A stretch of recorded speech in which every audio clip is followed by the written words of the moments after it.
So I brought to you this mini vacuum for the car. It's from the brand Philly, and it's amazing because you can store it in small drawers and you can use it, and it's very powerful and you can clean it very easily.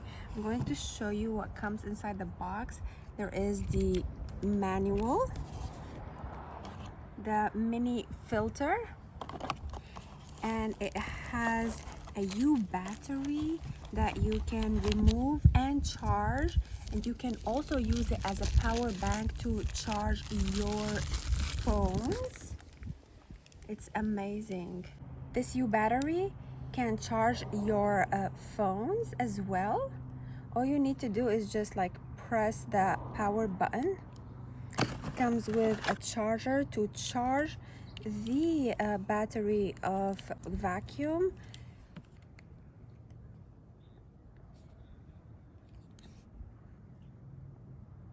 It can also charge the USB-C and the lightning cable from here, so it comes in double heads. Amazing.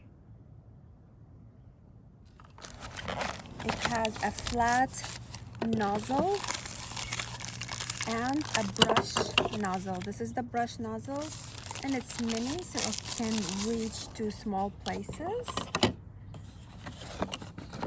It has this case so you can carry it without scratching it.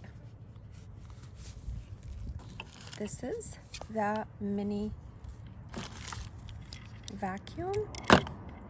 All you need to do is let's just store the charging cable back in its place. You need to make sure you're putting those 3 little holes from the inside, and on it's charged. This is power 1, this is power 2. That's how you open it, filter from inside and clean it. Really easy and simple. I'm going to show you how I will store it inside my car and how I will be using it to clean up the different stuff.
You can see there's a lock here, so you can lock it and unlock it to remove this and clean it. Just remove this filter. You can put like running water on it to clean it out and then reinstall it. I hope you like my video, and thank you for watching.